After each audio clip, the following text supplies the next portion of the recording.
오빠 전화도 없이 무슨 일이야? 다 알았어. 내가 숨긴 거 전부. 무슨 소리야? 아이 있는 거, 전 남자랑 살았던 거, 다 알아. 오빠, 내 말 좀 들어봐. 그건 다 과거의 일이고. 거짓말 그만해. 지금도 그 애 보고 있잖아. 놀이공원에서 본 사람도 있어. 김서방 진정하게나. 장모님, 제가 지금 진정하게 생겼습니까? 왜 이런 걸 속이셨습니까? 제가 뭘 그렇게 잘못했나요? 오빠, 미안해. 정말 미안해. 놓으세요. 이제 다 끝났어요. 결혼 같은 거 못합니다. 근종 씨, 제발. 사연을 듣고 난 후 각자의 의견을 댓글로 남겨주시기 바랍니다. 사소한 댓글이라도 사연자분에게 큰 힘이 될 수 있습니다. 각색될 수 있고 사연자분의 입장에서 구성될 수 있습니다. 23. 그녀가 동네 골목에 작은 양장점을 열었을 때만 해도 아무도 그녀의 성공을 예상하지 못했습니다. 허름한 간판 아래 재봉틀 한 대로 시작한 그녀의 꿈은 많은 사람들의 우려 속에서 시작되었습니다. 어머니의 걱정 어린 말씀도 그녀의 의지를 꺾을 순 없었습니다. 어머니는 말순 씨가 사업하는 것을 못마땅하게 생각했습니다. 어머니, 저 할 수 있어요. 동네 아이들 교복 수선도 하고 어르신들 옷도 고쳐드리면서 시작할게요. 아침 일찍부터 밤늦게까지 재봉틀 앞에 앉아 있었습니다. 꼼꼼한 손길과 정직한 가격으로 1명, 2명 단골이 늘어갔습니다.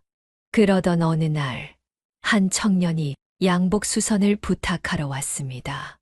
이 양복 기장이랑 분 좀 봐주실 수 있나요? 그가 바로 지금의 남편 김철수 씨였습니다.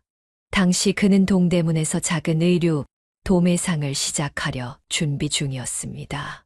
네, 깔끔하게 해드리겠습니다. 그렇게 시작된 인연은 사랑으로 발전했고 결혼으로 이어졌습니다. 여보, 우리 동대문에서 한번 시작해볼까요? 남편의 제안에 그녀는 망설임 없이 동의했습니다. 작은 양장점을 정리하고 둘이서 동대문에 첫 도매상을 열었습니다. 처음에는 힘들었지만 그녀의 옷에 대한 안목과 남편의 사업 수완이 만나 가게는 점차 자리를 잡아갔습니다. 임신한 몸으로도 새벽 시장을 다녔고 출산 1달 만에 다시 일터로 복귀했습니다. 여보, 홀몸도 아닌데 좀 쉬지 그래. 아니에요. 지금이 기회예요. 그렇게 첫째 근종이를 업고 일하던 시절을 지나 둘째 근우까지 그녀는 아이들을 키우면서도 사업을 조금씩 키워나갔습니다. 10년이 지나자 동대문에 3개의 도매상을 운영하게 되었습니다. 큰 부자는 아니었지만 자녀들의 교육과 미래를 걱정하지 않을 만큼은 되었습니다. 우리 아들들은 나처럼 고생하지 않게 해주고 싶어요. 남편에게 늘 하던 말이었습니다. 그래서 아이들의 교육에 투자를 아끼지 않았고 각자의 길을 선택할 수 있도록 지원했습니다. 55세 은퇴를 결정했을 때 3개의 가게는 이미 동대문에서 나름의 이름을 알린 상태였습니다. 이제 너무 피곤하네요. 우리는 좀 쉬어요. 남편의 말에 처음으로 그녀는 편히 쉬어도 된다고 생각했습니다. 이제 그녀의 관심은 온전히 아들들의 행복에 쏠려 있었습니다. 특히 결혼 문제에 있어서는 더욱 신중했습니다. 자신이 고생하며 일군 재산이 아들들의 행복한 가정을 이루는데 보탬이 되기를 바랐습니다. 난 힘들게 시작했지만 우리 아들들은 좋은 배우자 만나서 행복하게 살았으면 좋겠어. 그녀의 간절한 바람이었습니다. 하지만 인생이란 것이 늘 뜻대로 되지는 않나 봅니다. 큰아들 근종의 첫 번째 결혼 소식이 들려왔을 때 그녀는 가슴 한켠에 작은 불안감을 느꼈습니다. 여름날 저녁 임말순 여사님의 집 거실에서 큰아들 근종이 조심스럽게 입을 열었습니다. 평소와 달리 진지한 표정을 짓고 있는 아들의 모습에 그녀는 무언가 중요한 이야기가 있을 것이라 직감했습니다. 어머니, 아버지 제가 말씀드릴 게 있어요. 그녀는 텔레비전을 보다가 근종의 목소리에 고개를 돌렸습니다. 평소 과묵하고 조용한 아들이라 이렇게 먼저 말을 꺼내는 것이 드문 일이었습니다. 연하랑 결혼하기로 했어요. 그녀의 남편이 깜짝 놀라 신문을 내려놓았습니다. 뭐? 내가 결혼을 한다고? 응. 연하랑 1년 정도 만났는데 이제 결혼해도 될 것 같아서요. 그녀는 눈을 크게 뜨고 아들을 바라보았습니다. 둘째 근우가 방에서 나오다 형의 결혼 소식을 듣고는 놀란 목소리로 외쳤습니다. 형이 결혼한다고? 그녀는 아들의 말을 곱씹어 보았습니다. 연하라는 아이는 몇 번 본 적이 있었습니다. 조용하고 단정한 모습이 마음에 들었지만 아들과 사귀는 줄은 전혀 몰랐던 터라 더욱 놀라웠습니다. 너 정말이니? 연하라는 아가씨랑 결혼하고 싶다는 거지? 그녀가 떨리는 목소리로 물었습니다. 네, 어머니. 연하는 정말 좋은 사람이에요. 근종의 눈빛이 확신에 차 있었습니다. 그녀는 무뚝뚝하고 신중한 큰아들이 이렇게 확신에 찬 모습을 보여준 적이 없다는 걸 깨달았습니다. 형이 나보다 먼저 결혼하네? 내가 먼저 할 줄 알았는데. 근우가 장난스럽게 말했습니다. 그녀도 사실 자유분방하고 연애를 자주 하던 둘째가 먼저 결혼할 거라 생각했었습니다. 그래서 말이다. 언제 결혼할 생각이냐? 남편이 신문을 완전히 접으며 물었습니다. 가을쯤이요. 연하 부모님께도 말씀드렸어요. 그녀는 갑자기 정신이 번쩍 들었습니다. 결혼이라는 게 둘만의 일이 아닌데 벌써 상대방 부모님께 인사도 드리지 못했다는 생각에 마음이 급해졌습니다. 어머, 그럼 우리도 빨리 연하 부모님께 인사드려야 하는 거 아니니? 이번 주말에 시간 어때? 근종아, 연하 부모님께 여쭤봐라. 그녀는 불이 나게 일어나 부엌으로 향했습니다. 머릿속으로는 벌써 어떤 음식을 준비할지, 무슨 선물을 사야 할지 생각하고 있었습니다. 어머니, 그렇게 서두르실 거 없어요. 무슨 소리니? 며느리 될 아이 부모님께 인사도 못 드렸는데, 아이고, 내가 정신이 있나? 그녀는 부엌에서 이것저것 꺼내보며 분주히 움직였습니다. 한편으로는 기쁘면서도 한편으로는 걱정이 되었습니다. 큰아들의 결혼이라니 아직도 실감이 나지 않았습니다. 여보, 우리 큰아들 결혼한대. 저녁 늦게 남편과 단둘이 있게 되자 그녀가 감격스러운 목소리로 말했습니다. 그러게 말이야, 근종이가 결혼하다니 세상에. 그날 밤 그녀는 쉽게 잠들지 못했습니다. 어린 시절 근종이의 모습부터 지금까지의 순간들이 주마등처럼 스쳐 지나갔습니다. 이제 그 아들이 누군가의 남편이 된다고 생각하니 가슴이 뭉클해졌습니다. 근종이 연하를 처음 만난 것은 서울무역센터에서 열린 해외 수출상담회에서였습니다. 연하는 한 대기업 해외 사업부의 담당자로 근종의 회사와 협력 프로젝트를 진행하게 되었습니다. 안녕하세요. 김근종 과장님, 저는 이연아라고 합니다. 첫 미팅에서 연하는 유창한 영어로 미국 바이어들과 대화를 이어갔고 차분하고 지적인 모습으로 프레젠테이션을 진행했습니다. 내성적인 근종은 그런 연하의 모습에 은근히 매료되었습니다. 6개월간의 프로젝트를 함께하면서 둘은 자연스럽게 가까워졌습니다.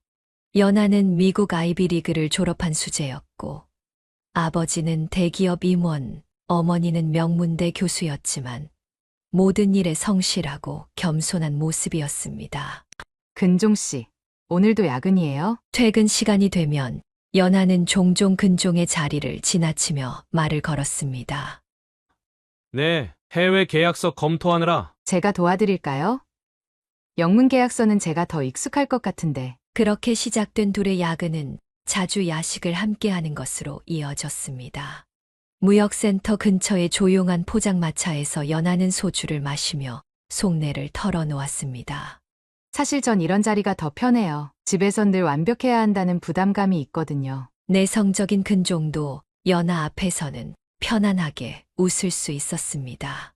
프로젝트가 끝나갈 무렵 둘은 서로에 대한 마음을 확인했습니다.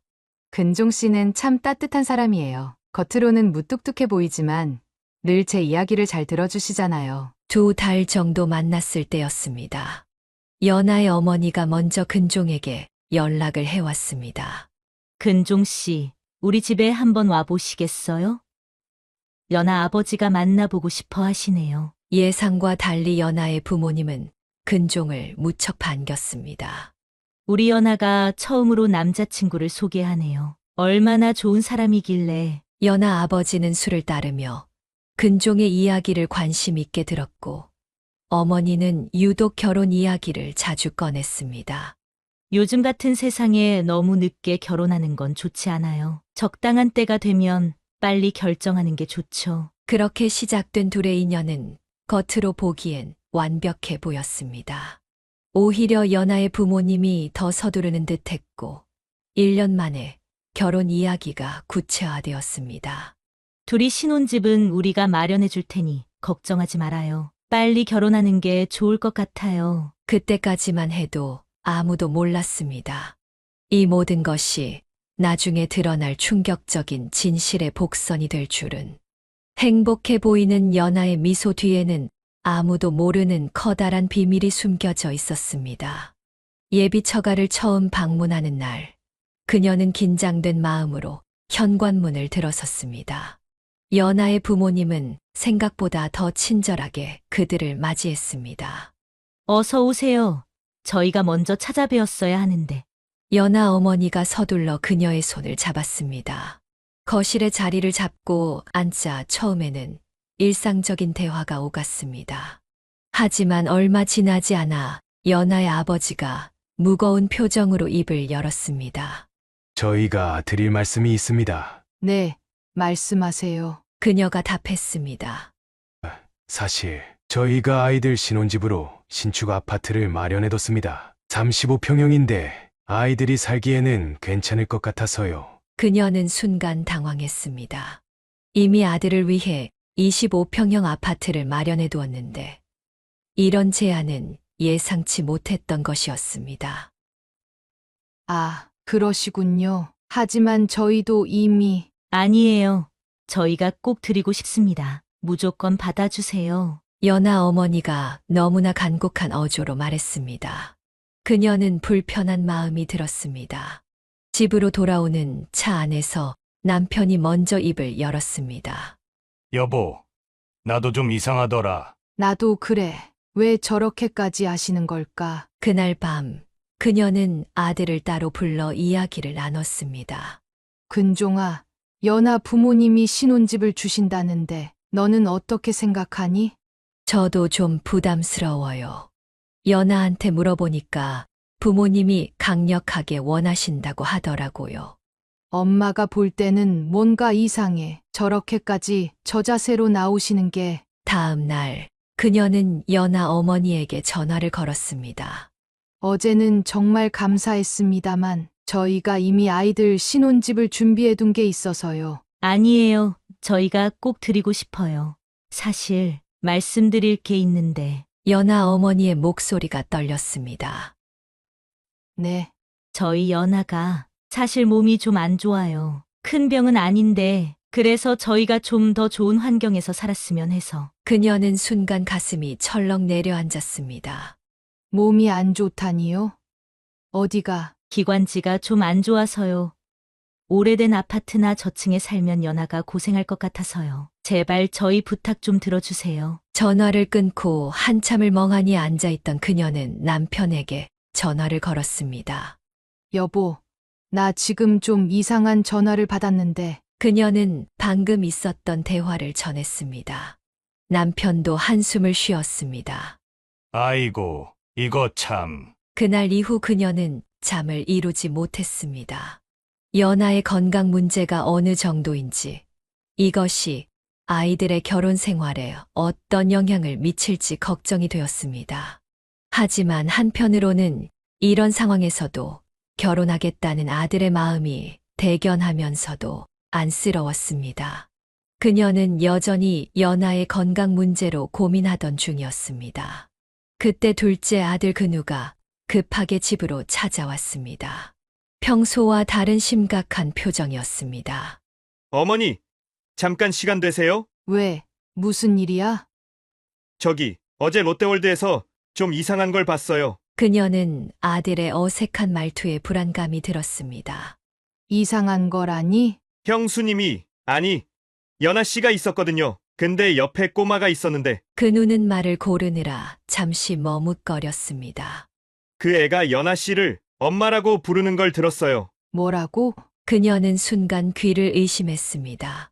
확실해? 내가 잘못 본 게 아닐까? 처음엔 저도 그런 줄 알았어요. 그래서 좀 더 지켜봤거든요. 근데 진짜 그 애가 연아 씨한테 엄마라고 여러 번. 그 순간 현관문이 열리며 근종이 들어왔습니다. 평소와 다른 분위기를 느꼈는지 의아한 표정으로 거실을 둘러보았습니다. 무슨 일 있어요? 그 누가 형을 보며 망설이다가 입을 열었습니다. 형, 나 어제 롯데월드에서 그 누가 방금 전 어머니에게 했던 이야기를 전했습니다. 근종의 표정이 순식간에 일그러졌습니다. 야! 너 지금 무슨 소리를 하는 거야? 형, 나도 내 눈을 믿을 수가 없었다고. 근데 진짜로 그만해! 너 연하를 모함하는 거야? 근종이 소리를 지르며 동생의 멱살을 잡았습니다. 근종아, 진정해. 그녀가 황급히 말렸습니다. 어머니, 그 누가 지금 무슨 소리를 하는 건지 들으셨죠?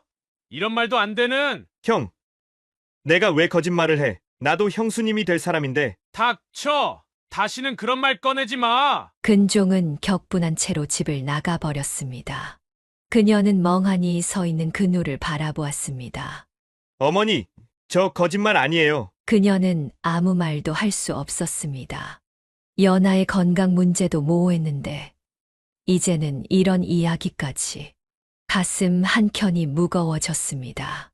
지금 어디에요? 그녀는 남편에게 전화를 걸었습니다. 왜 그래? 무슨 일 있어? 지금 빨리 들어와요. 큰일 났어요. 전화를 끊고 그녀는 소파에 털썩 주저앉았습니다. 머릿속이 복잡했습니다. 연하의 건강 문제로 처가에서 저렇게 나섰던 것이 혹시. 그녀는 생각이 거기까지 미치자 등골이 오싹해졌습니다. 그날 밤 그녀는 또다시 잠을 이루지 못했습니다. 아들의 행복을 위해 준비하던 결혼이었는데 왜 이런 일들이 자꾸 생기는 걸까? 창밖을 바라보며 한숨만 내쉬었습니다.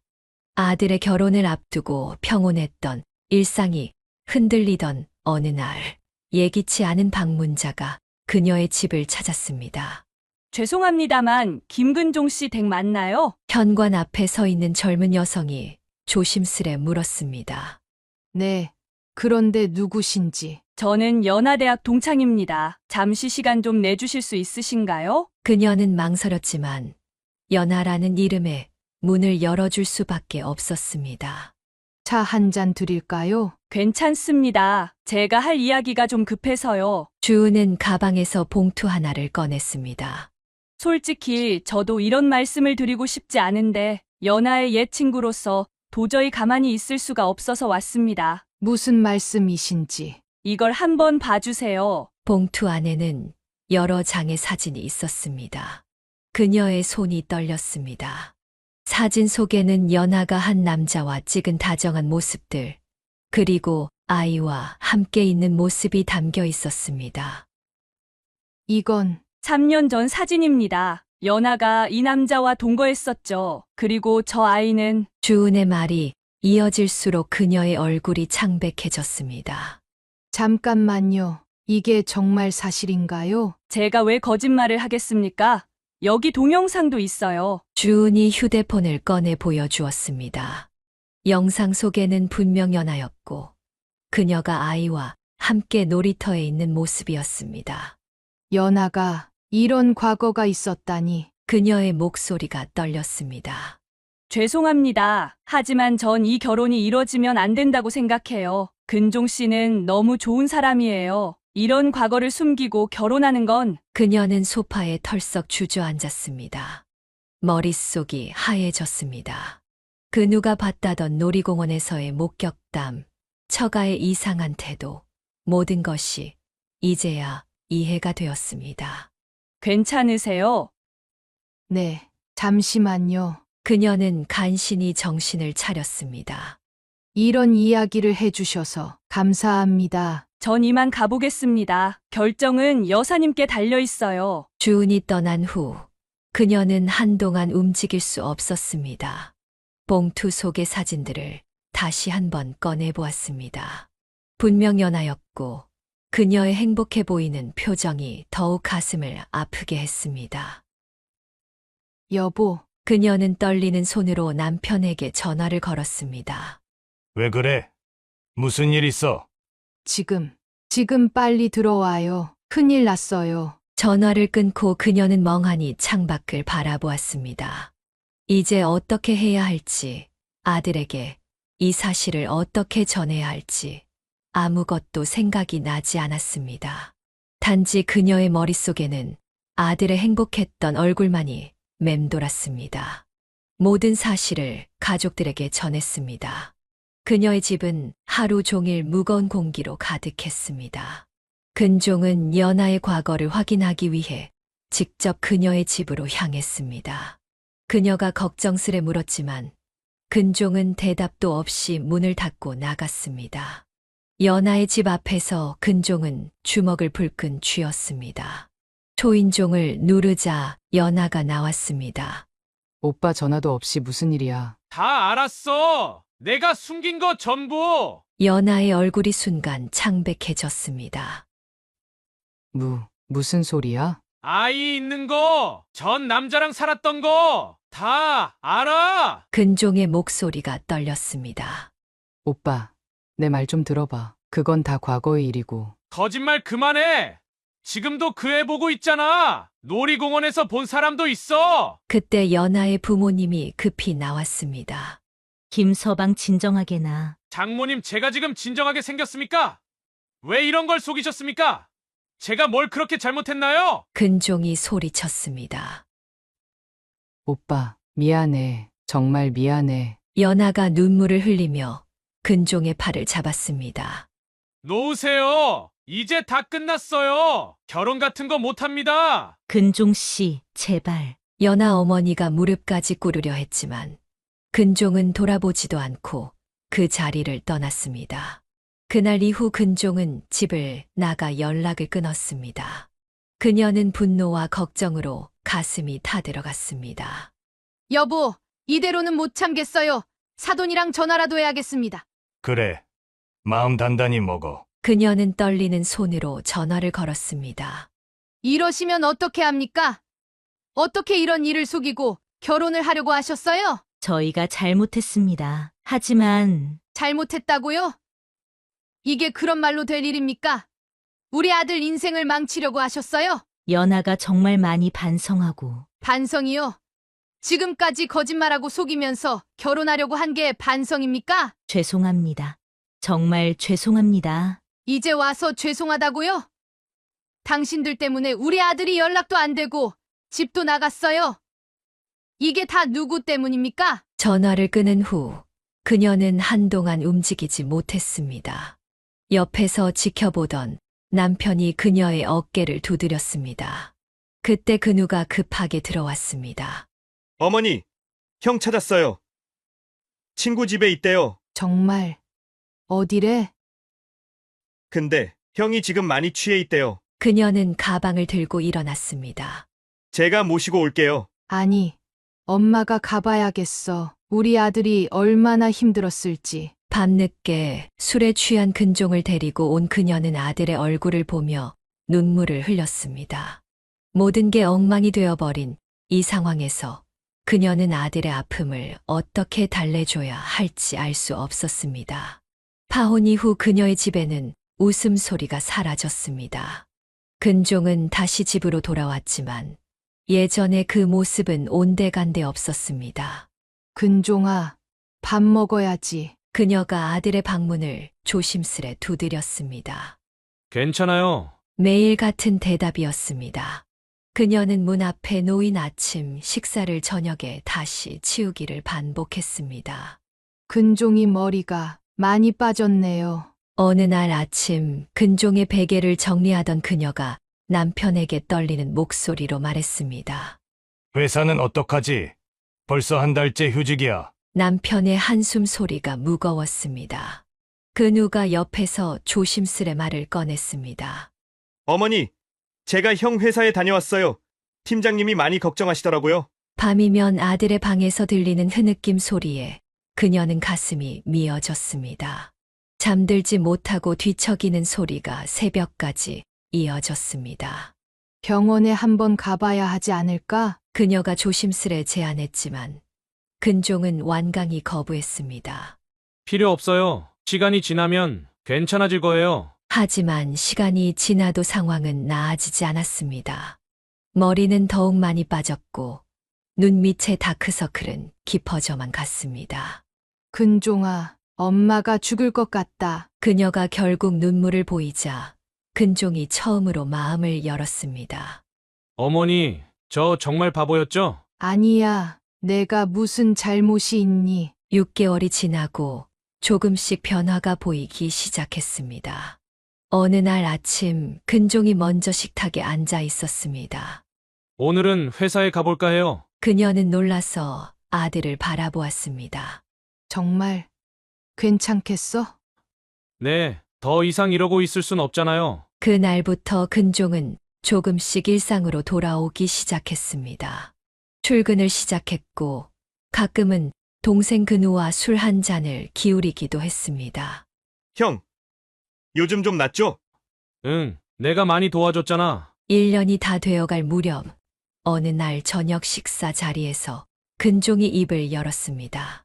어머니, 아버지, 제가 해외 지사로 발령이 났어요. 해외라고? 네, 싱가포르 지사요. 1년 정도 있다 올 것 같아요. 그녀는 잠시 말을 잃었다가 이내 미소를 지었습니다. 그래, 좋은 기회구나. 새로운 시작이 필요할 것 같아서 받아들이기로 했어요. 그날 밤 그녀는 남편과 이야기를 나눴습니다. 여보, 우리 아들 이제 괜찮아질까요? 그럼 시간이 약이라고 했잖아. 이제 새로운 시작을 하려나 봐. 그녀는 창밖을 바라보며 깊은 한숨을 내쉬었습니다. 아들의 상처가 완전히 아물기까지는 아직 시간이 더 필요하겠지만 적어도 이제는 앞으로 나아가고 있다는 사실이 그녀를 안도하게 했습니다. 싱가포르에서 돌아온 지 한 달쯤 지났을 때였습니다. 회사의 신입 교육 멘토링 프로그램에 멘토로 지원한 근종은 그곳에서 처음 주은을 만났습니다. 안녕하세요. 김근종 과장님, 이번에 입사하게 된 오주은 대리입니다. 처음 보는 순간부터 주은은 다른 신입사원들과는 달랐습니다. 나이는 조금 있어 보였지만 겸손하고 진중한 태도로 업무를 배우려 했습니다. 주은 씨는 이전에 어떤 일을 하셨어요? 해외 무역 회사에서 일했었어요. 그런데 좀 더 발전적인 커리어를 쌓고 싶어서. 주은은 이전 직장에서의 풍부한 경험을 바탕으로 업무를 빠르게 익혀나갔고 근종은 그런 그녀의 모습에 감탄했습니다. 멘토링이 끝난 후에도 종종 업무적인 조언을 구하러 오는 주은과의 대화는 즐거웠습니다. 어느 날 야근 후 늦은 시간, 커피 자판기 앞에서 우연히 마주쳤을 때였습니다. 과장님, 이렇게 늦게까지 일하시는데 식사는 하셨나요? 주은의 따뜻한 목소리에 근종은 마음이 움직였습니다. 아니요, 아직. 제가 아는 맛있는 곳이 있는데 괜찮으시다면 같이 가시겠어요? 회사 근처 조용한 식당에서 그들은 처음으로 업무가 아닌 개인적인 대화를 나눴습니다. 주은은 자신이 해외에서 오랫동안 살았다는 것, 그리고 새로운 도전을 위해 이 회사에 지원했다는 이야기를 들려주었습니다. 그녀의 성숙하고 진취적인 모습은 근종에게 새로운 설렘으로 다가왔습니다. 그렇게 시작된 그들의 관계는 나중에 알고 보니 주은이 완벽하게 계산한 우연이었습니다. 그녀는 이미 근종의 모든 것을 알고 있었고 일부러 그의 부서에 지원했다는 사실을. 하지만 그때의 근종은 알 수 없었습니다. 그녀는 아들의 달라진 모습을 보며 안심했습니다. 웃음도 많아졌고 일도 열심히 하는 모습이 예전의 근종으로 돌아온 것 같았습니다. 어느 날 저녁 근우가 들뜬 목소리로 집에 들어왔습니다. 형, 여자친구가 생겼어요. 그녀는 순간 숨을 멈췄습니다. 정말? 네. 제가 오늘 회사 앞에서 우연히 봤거든요. 형이랑 같이 걸어가는데 형이 웃는 모습이 정말 오랜만이더라고요. 그녀는 가슴이 뭉클해졌습니다. 근우야, 자세히 말해봐. 어떤 사람이야? 그건 저도 잘 몰라요. 며칠 뒤 근종이 퇴근 후 평소보다 일찍 집에 돌아왔습니다. 어머니, 아버지, 제가 드릴 말씀이 있어요. 그녀는 가슴이 두근거렸습니다. 그게 제가 만나는 사람이 있어요. 응. 근우한테 들었단다. 아, 그 녀석이 벌써 근종이 멋쩍게 웃었습니다. 이번 주말에 인사드리고 싶은데 괜찮으실까요? 그럼 당연하지. 주은이라고 정말 좋은 사람이에요. 근종의 눈빛이 반짝였습니다. 오랜만에 보는 아들의 행복한 모습에 그녀는 눈시울이 붉어졌습니다. 어머니, 왜 우세요? 아니, 내가 이렇게 좋아하는 모습을 보니까 주말이 되어 주은이 처음 집에 왔습니다. 단정하고 지적인 첫인상이 그녀의 마음에 들었습니다. 안녕하세요. 어머님, 아버님. 저는 오주은이라고 합니다. 어서 와요. 우리 근종이가 많이 이야기했어요. 식사 자리에서 주은은 차분하게 이야기를 이어갔습니다.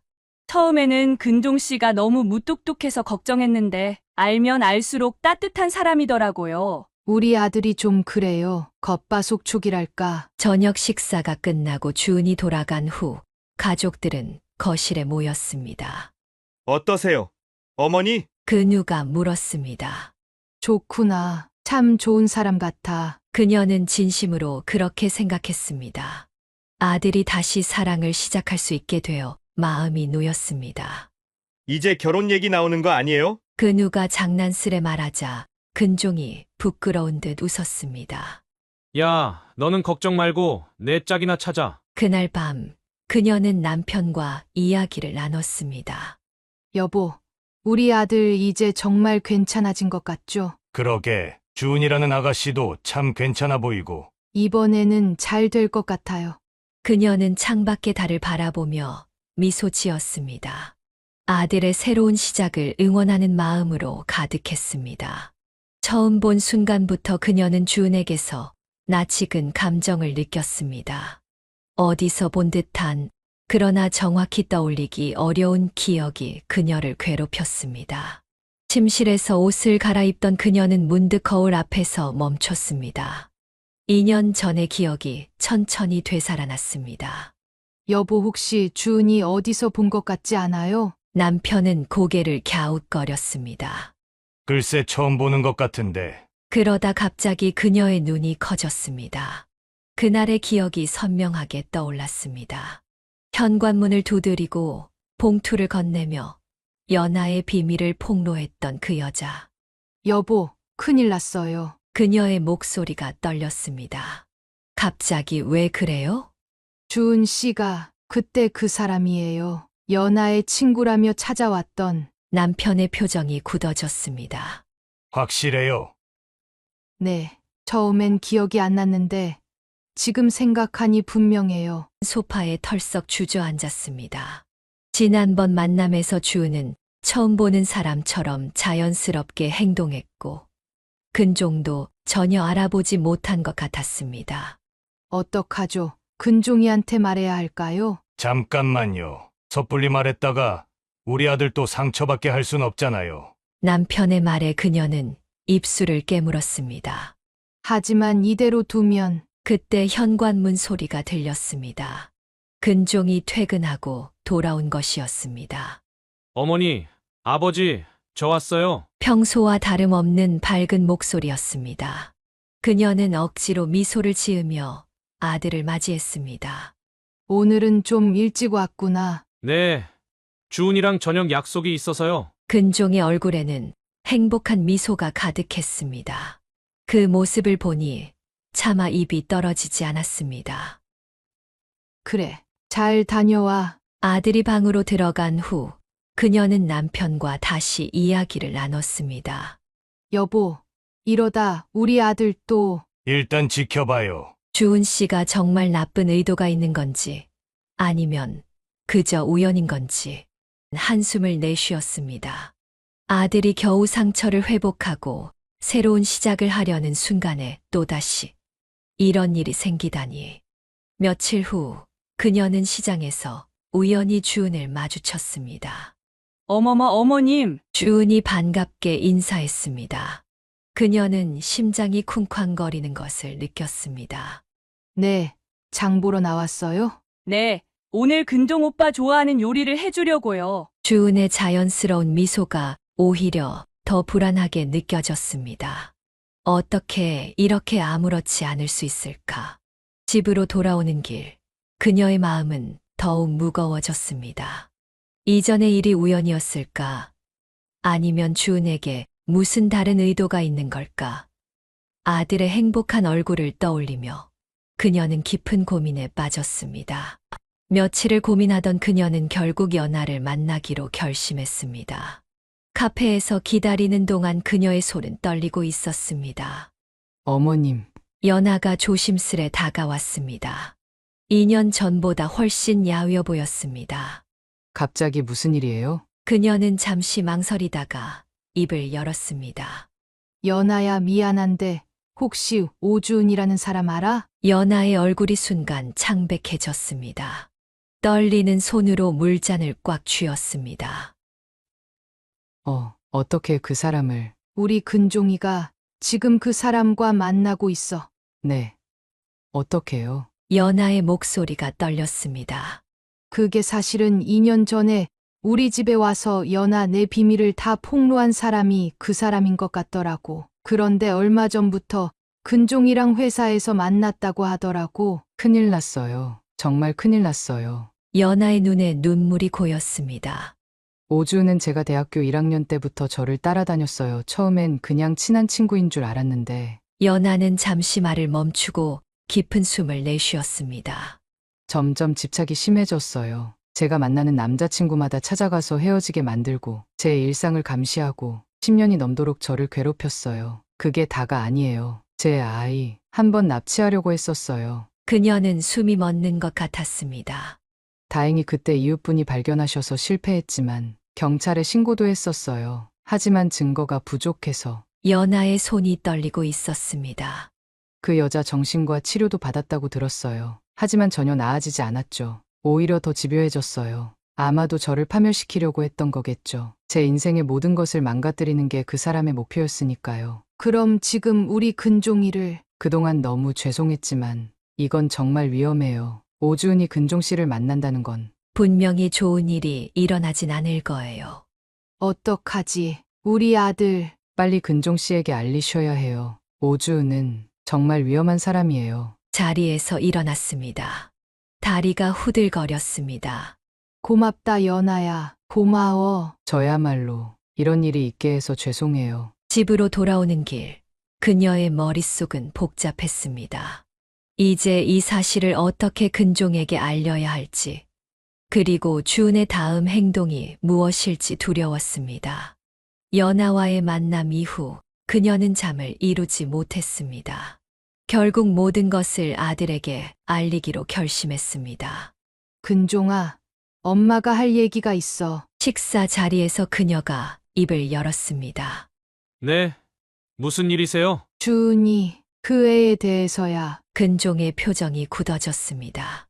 어머니, 또 그러실 거예요? 이번엔 달라. 내가 꼭 알아야 할 게 있어. 그녀는 떨리는 손으로 가방에서 서류 봉투를 꺼냈습니다. 이게 뭐예요? 2년 전 내가 연아와 헤어지게 된 이유 기억나니? 어머니, 그때 이야기를 왜? 그때 우리 집을 찾아와 연아의 비밀을 폭로했던 사람이 바로 주은이야. 네, 무슨 말씀을? 바로 그때 현관문이 열리며 주은이 들어왔습니다. 오빠, 어머님 무슨 일이세요? 주은의 눈이 서류 봉투로 향했습니다. 내 입으로 직접 말해라. 그녀의 목소리가 떨렸습니다. 무슨 말씀이신지. 연아를 10년 넘게 스토킹하고 괴롭혔다는 거. 그리고 그 아이를 납치하려 했던 일까지. 순간 주은의 표정이 변했습니다. 그동안 보여주던 온화한 미소는 온데간데 없고 차가운 눈빛만이 남았습니다. 이제 들통났네요. 주은아, 이게 무슨 소리야? 어머니 말씀이 사실이야? 근종이 믿을 수 없다는 듯 물었습니다. 사실이면요? 오빠를 만난 것도, 이렇게 접근한 것도 다 연아 때문이에요. 그 여자의 모든 걸 망가뜨리고 싶었거든요. 뭐, 오빠가 얼마나 순수하고 착한 사람인지, 연아의 약혼자라는 걸 알았을 때 전 결심했어요. 오빠를 이용해서 그 여자를 완전히 무너뜨리겠다고. 근종의 얼굴이 하얗게 변했습니다. 그럼 날 사랑한 적도 없었어? 자랑이요? 하하, 오빠 정말 순진하시네요. 전 그저 제 계획을 위해 연기했을 뿐이에요. 근종이 의자에 털썩 주저앉았습니다. 당신 미쳤어. 근종의 목소리가 떨렸습니다. 미쳤다고요? 맞아요. 전 미쳤어요. 이연아에 대한 집착으로 그 여자가 행복해지는 걸 볼 때마다 미칠 것 같았으니까요. 그녀는 아들을 붙잡았습니다. 근종의 몸이 떨리고 있었습니다. 이제 나가줘. 근종이 낮은 목소리로 말했습니다. 나가. 다시는 내 앞에 나타나지 마. 주은은 비웃듯 웃더니 현관문을 향해 걸어갔습니다. 문이 쾅 하고 닫혔습니다. 근종은 그 자리에 주저앉아 오열했습니다. 그녀는 아들을 끌어안았습니다. 또다시 상처받은 아들을 보며 그녀의 가슴도 무너져 내렸습니다. 그날 이후 근종은 다시 한번 큰 상처를 받았지만 이번에는 가족들이 가만히 있을 수 없었습니다. 여보, 우리 법적 대응해야 해요. 그래요, 이번엔 가만두면 안 돼요. 근우가 변호사 친구를 소개해 주었고 가족들은 함께 경찰서를 찾았습니다. 진술서를 꼼꼼히 작성해 주시면 수사에 착수하도록 하겠습니다. 형사가 말했습니다. 그때 근종이 떨리는 목소리로 입을 열었습니다. 제가 그 여자에게 투자금도 건넸습니다. 뭐라고? 얼마를? 그녀가 놀라 물었습니다. 4천이요. 해외 사업 투자라고. 방안이 순간 조용해졌습니다. 아들아, 왜 그런 걸 혼자? 주은이를 믿었으니까요. 수사가 시작되자 충격적인 사실들이 하나둘 드러났습니다. 주은은 여러 남성들에게 접근해 투자금을 받아냈고 그 돈으로 또 다른 피해자들을 만들어냈다는 사실이 밝혀졌습니다. 임 선생님, 피해자가 더 있습니다. 형사가 전화로 알려왔습니다. 지금까지 확인된 것만 5명이에요. 모두 비슷한 수법이었습니다. 연이어 피해자들이 나타났습니다. 모두 주은에게 속아 거액을 투자했다가 사기를 당한 사람들이었습니다. 저도 해외 사업 투자라며 3억을 주었어요. 저는 가상화폐 투자라고 해서 피해자 모임이 만들어졌고 사건은 더욱 커져갔습니다. 어머니, 근종이 힘없이 말했습니다. 그래. 제가 너무 어리석었죠? 아니야. 내 잘못이 아니야. 수사가 진행될수록 주은의 실체가 드러났습니다. 그녀는 수년간 이런 식으로 여러 남성들을 상대로 사기 행각을 벌여왔고 그 피해액은 수십억에 달했습니다. 체포영장이 발부됐습니다. 형사의 연락을 받은 그날 밤 가족들은 한자리에 모였습니다. 이제 끝난 거예요? 그녀가 물었습니다. 아니요, 이제 시작입니다. 재판이 남았잖아요. 변호사가 답했습니다. 형, 이번엔 꼭 돈도 찾아올 거야. 근우가 형의 어깨를 두드렸습니다. 돈은 상관없어. 그냥 이런 일이 다시는 없었으면 좋겠어. 여보, 이제 좀 안심이 되나요? 남편이 물었습니다. 네. 하지만 우리 아들 마음의 상처는 시간이 약이라고 했잖아요. 이번엔 우리가 더 잘 지켜줘야죠. 그녀는 창밖을 바라보았습니다. 이제야 긴 악몽이 끝나가는 것 같았습니다. 하지만 아들의 마음속 상처를 치유하는 데는 더 많은 시간이 필요할 것 같았습니다. 재판이 시작된 날, 법정은 피해자들로 가득 찼습니다. 그녀는 아들 근종의 떨리는 손을 꼭 잡았습니다. 피고인 오준, 들어오십시오. 주은이 수갑을 찬 채 들어왔습니다. 예전의 단정하고 우아한 모습은 온데간데 없었습니다. 피고인은 자신의 범죄 사실을 인정합니까? 판사가 물었습니다. 저는 정신적인 문제가 있었습니다. 주은의 변호인이 나섰습니다. 의뢰인은 오랜 기간 강박증과 편집증을 알아왔습니다. 심신미약 상태에서. 그때 검사가 자리에서 일어났습니다. 피고인의 범행은 매우 계획적이고 조직적이었습니다. 제출된 증거를 보시면 아시겠지만 피해자들에게 접근하는 방식, 투자금을 받아내는 과정, 모든 것이 치밀하게 계산된 것입니다. 증인석에 선 피해자들의 증언이 이어졌습니다. 투자 수익률 표까지 만들어 와서 보여줬어요. 너무 전문적으로 보여서 의심할 여지가 없었습니다. 해외 사업장 사진까지 보여주면서 나중에 알고 보니 그것도 다 가짜였더군요. 마지막 증인으로 연하가 나왔습니다. 그녀는 10년 넘게 저를 괴롭혔습니다. 제 인생의 모든 순간을 망가뜨리려 했고 급기야 제 아이까지. 연하의 목소리가 떨렸습니다. 재판이 거듭될수록 주은의 실체가 드러났습니다. 전문적인 사기꾼이자 위험한 스토커였던 그녀의 모습이 만천하에 공개되었습니다. 피고인 오주은에게 징역 12년을 선고합니다. 판사의 선고가 떨어지자 법정이 술렁였습니다. 또한 피해자들에게 사기 피해액 전액을 배상할 것을 명령합니다. 주은은 고개를 푹 숙인 채 아무 말도 하지 않았습니다. 법정 밖으로 나온 근종의 얼굴에는 복잡한 감정이 교차했습니다. 아들아, 이제 다 끝났어. 그녀가 아들을 안아주었습니다. 어머니, 제가 겪은 일이 이렇게 많은 사람들을 도울 수 있을 줄은 몰랐네요. 그래, 내가 용기 내서 신고했기에 다른 피해자들도 구제받을 수 있었던 거야. 집으로 돌아오는 차 안에서 근우가 말했습니다. 형, 이제 정말 새로운 시작이에요. 응, 이번엔 정말 조심해야지. 그날 저녁 가족들은 오랜만에 편안한 마음으로 식사를 했습니다. 긴 악몽이 끝나고 마침내 정의가 실현된 순간이었습니다. 여보, 이제 우리 아들 좋은 사람 만나게 해주세요. 그녀가 남편에게 속삭였습니다. 그러게요. 이번엔 정말 좋은 인연이 있길 바라야죠. 창밖으로 떨어지는 석양을 바라보며 그녀는 아들의 새로운 시작을 기도했습니다. 늘 묵묵히 지켜보기만 하던 남편은 아들의 두 번째 이별을 보며 가슴이 미어졌습니다. 퇴근 후 귀가할 때면 그는 종종 동네 소주방에 들러 혼자 한 잔을 기울였습니다. 아이고, 우리 근종이. 소주잔을 비우며 그는 아들의 어린 시절을 떠올렸습니다. 늘 책임감 강하고 성실했던 아들이었습니다. 주변에서는 모두 부러워했습니다. 대기업에 다니는 아들, 착하기만 한 아들. 하지만 정작 아버지로서 그는 아들의 삶이 너무 무겁지 않을까 걱정이었습니다. 여보, 당신은 왜 이렇게 말이 없어요? 아내가 물으면 그는 늘 같은 대답을 했습니다. 괜찮아. 시간이 해결해 줄 거야. 하지만 속으론 자신을 탓했습니다. 너무 모범적으로만 자라게 한 것은 아닐까. 좀 더 자유롭게 실수도 하고 넘어지게 둘 걸. 아들에게 친구처럼 다가가지 못한 것도 후회되었습니다. 연하와의 일이 있고 나서 그는 매일 밤 아들의 방문 앞에서 망설였습니다.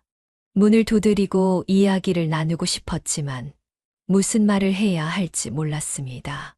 아들의 흐느낌 소리가 들릴 때면 그저 문 앞에 서서 한숨만 내쉬었습니다.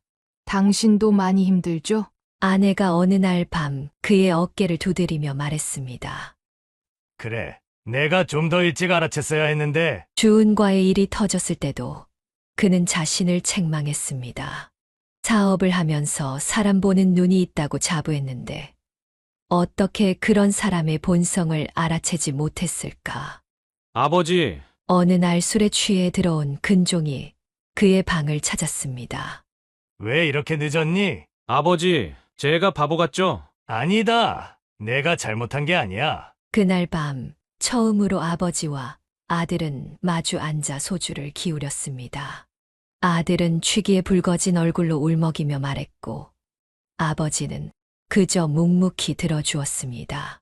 전 왜 이렇게 사람을 보는 눈이 없을까요? 사람을 보는 눈이 없는 게 아니야. 내가 너무 순수한 거지. 그 순수함이 저를 망치는 것 같아요. 아니다. 그 순수함이 내 장점이야. 다만 앞으로는 그 순수함을 지키면서도 조금 더 현명해지면 돼. 평생 처음으로 아들을 끌어안으며 한 말이었습니다. 그날 이후 김철수는 아들에게 더 자주 말을 걸었습니다. 때론 친구처럼, 때론 인생 선배처럼. 비로소 그는 진정한 아버지가 되어가고 있었습니다. 근우의 결혼식 날, 그는 문득 두 아들을 바라보며 미소 지었습니다.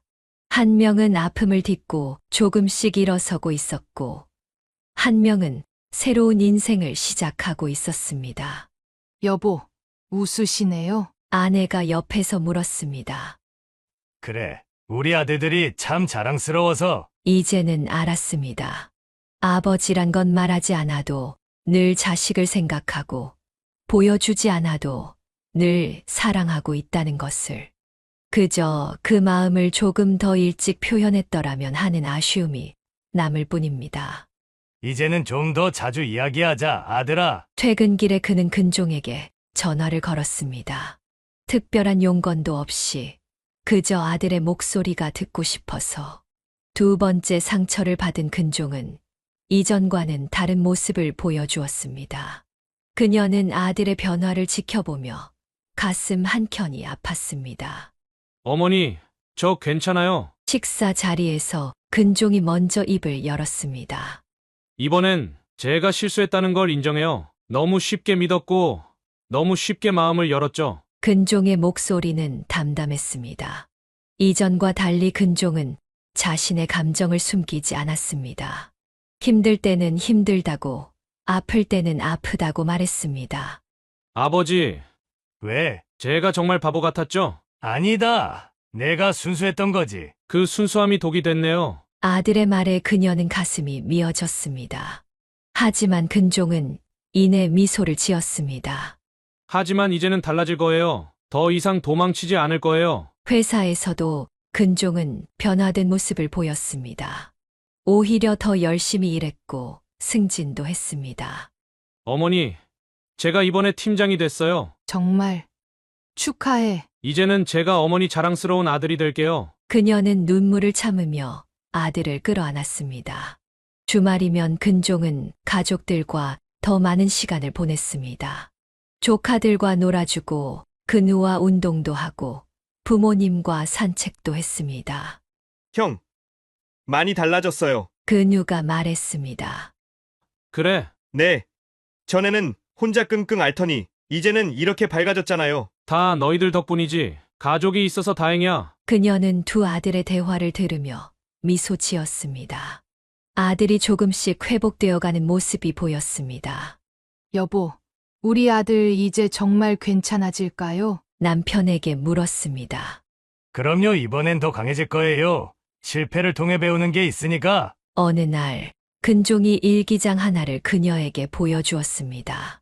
매일 조금씩 써요. 제 마음을 정리하면서. 일기장에는 근종의 솔직한 감정들이 적혀 있었습니다. 아픔도 후회도 그리고 새로운 희망도. 아들아, 넌 정말 대단해. 어머니가 계셔서 제가 이겨낼 수 있었어요. 근종은 이제 상담도 받기 시작했습니다. 전문가의 도움을 받아 자신의 트라우마를 하나씩 극복해 나갔습니다. 이제는 제 자신을 더 사랑하려고 해요. 그의 말에 가족들은 따뜻한 미소를 지었습니다. 시간이 흐르면서 근종의 웃음소리가 더 자주 들리기 시작했습니다. 이전의 상처는 여전히 그의 안에 있었지만 이제는 그것을 이겨낼 수 있는 힘이 생겼습니다. 어머니, 응, 저 이제 정말 괜찮아요. 걱정하지 마세요. 그녀는 아들의 등을 쓰다듬었습니다. 이제는 정말 괜찮아질 것 같았습니다. 그녀는 문득 20살 시절의 두 아들이 떠올랐습니다. 큰아들 근종은 항상 책상 앞에 앉아 공부를 하고 있었고, 근우는 늘 밖에서 친구들과 어울리며 놀았습니다. 형, 우리 농구하러 가자. 근우가 형의 방문을 두드렸습니다. 싫어. 난 공부해야 돼. 에이, 맨날 공부만 하고 좀만 나와서 운동하면 머리도 더 잘 돌아간다고. 결국 근우는 형의 팔을 끌고 나왔습니다. 농구장에서 근종은 구석에 서서 공을 들고만 있었지만 근우는 적극적으로 형을 게임에 끌어들였습니다. 그날 처음으로 근종이 던진 공이 골대를 통과했을 때 근우는 누구보다도 크게 환호했습니다. 형, 진짜 대단한데? 이런 재능을 왜 지금까지 숨기고 있었어? 수줍게 웃는 형을 보며 근우는 등을 두드려 주었습니다. 대학 시절 근우는 자주 미팅을 나갔고 그때마다 근종을 데리고 나갔습니다. 형, 이렇게 잘생겼으면서 왜 맨날 집에만 있어? 난 그런 거 어색해. 내가 다 할게. 형은 그냥 앉아만 있어도 돼. 미팅 자리에서 근우는 말을 못하는 형을 대신해 이야기를 이끌어갔고 형의 장점을 자연스럽게 어필했습니다. 그런 동생이 있어 근종은 조금씩 사회성을 키워갈 수 있었습니다. 사실 우리 형이 회사에서 제일 실력 있는 사람이에요. 그냥 말을 안 할 뿐이지. 이런 근우의 응원 덕분에 근종은 조금씩 자신감을 가질 수 있었습니다. 그녀는 이런 두 아들을 보며 늘 감사했습니다. 서로 다른 성격이었지만 오히려 그 다름이 서로를 완성시켜 주는 것 같았습니다. 근우는 형의 든든한 지원군이 되어 주었고 근종은 동생의 즉흥적인 성격을 잡아주는 버팀목이 되어 주었습니다. 한창 근종의 회복을 지켜보던 어느 날 근우가 가족들을 모았습니다. 어머니, 아버지, 제가 말씀드릴 게 있어요. 그녀는 근우의 표정을 보고 직감했습니다. 혹시 네. 저 여자친구랑 결혼하려고요. 식탁에 모인 가족들 얼굴에 환한 미소가 번졌습니다. 드디어 우리 막내도 장가가는구나. 그녀의 남편이 기쁜 목소리로 말했습니다. 축하해, 동생. 근종이 따뜻한 미소를 지으며 말했습니다. 형, 고마워요. 미경은 3년 전부터 근우와 연애를 해온 소아과 의사였습니다. 가족들은 이미 그녀를 자주 봐왔고 모두가 좋아하는 며느리감이었습니다. 결혼식 준비가 시작되었습니다. 예식장을 고르고 청첩장을 준비하고 모든 과정이 즐거웠습니다. 특히 근종이 적극적으로 동생의 결혼 준비를 도왔습니다. 형, 이것저것 많이 도와줘서 고마워요. 내가 결혼하는데 형이 도와야지. 결혼식 당일 근우는 긴장한 모습이었습니다. 어머니, 제가 잘할 수 있겠죠? 그럼 우리 막내가 이제 진짜 어른이 되는구나. 예식이 끝나고 피로 연장에서 근종이 축사를 했습니다. 제 동생 근우는 항상 저희 든든한 지원군이었습니다. 제가 힘들 때마다 곁에서 힘이 되어주었죠. 이제는 제가 동생의 행복을 위해 힘이 되어주고 싶습니다. 모두가 감동적인 표정으로 박수를 쳤습니다. 한 달 후 미경이 임신 소식을 전했습니다. 어머님, 제가 임신했어요. 그녀는 기쁨의 눈물을 흘렸습니다. 정말? 아이고, 이렇게 빨리 할머니가 되다니. 온 가족이 기쁨에 들떴습니다. 특히 근종은 삼촌이 된다는 사실에 매우 신이 났습니다. 형, 이제 삼촌 되시는 거예요. 그러게, 벌써부터 설레네. 주말마다 가족들이 모여 태교 음악을 들으며 이야기꽃을 피웠습니다. 미경의 뱃속 아기를 위해 그녀는 매일 정성스레 음식을 준비했습니다. 어머님, 저 때문에 너무 고생하세요. 무슨 소리야. 내 첫 손주인데. 근종도 조카를 위해 장난감과 그림책을 사왔습니다. 형, 아직 태어나지도 않았는데요? 미리미리 준비해야지. 가족들의 웃음소리가 집안에 가득했습니다. 그녀는 이런 행복한 순간들이 근종에게도 큰 위로가 되리라 믿었습니다. 여보, 우리도 이제 정말 할아버지, 할머니가 되는군요. 남편이 말했습니다. 그러게요. 시간이 참 빠르죠? 새로운 생명의 탄생을 기다리는 설렘으로 가족들의 마음은 더욱 따뜻해졌습니다. 특히 근종의 표정이 날이 갈수록 밝아지는 것을 보며 그녀는 감사한 마음이 들었습니다. 둘째 아들의 결혼과 임신 소식으로 행복해하던 어느 날, 그녀는 문득 지난 시간을 돌아보았습니다. 어머니, 이제 곧 아기가 태어나요. 근우의 말에 그녀는 따뜻하게 미소 지었습니다. 미경의 만삭이 된 배를 보며 모두가 설렘에 부풀어 있었습니다. 형, 이제 진짜 삼촌 되시는 거예요. 근우의 말에 근종이 웃었습니다. 그러게 벌써부터 가슴이 두근거려. 이제 근종의 웃음소리에는 진심이 담겨 있었습니다. 더 이상 억지로 지은 미소가 아닌 진정한 행복이 묻어났습니다. 어머니, 응. 왜? 저도 이제 새로운 시작을 하고 싶어요. 그녀는 아들의 손을 꼭 잡았습니다. 그래. 서두르지 말고 천천히 시작하자. 창밖으로 따스한 봄볕이 들어왔습니다. 새로운 생명의 탄생을 기다리는 설렘처럼 그녀의 가슴도 따뜻했습니다. 이제 모든 것이 제자리를 찾아가고 있었습니다. 그녀는 남편과 함께 앉아 창밖을 바라보았습니다. 봄바람이 불어오고 새싹이 돋아나는 계절.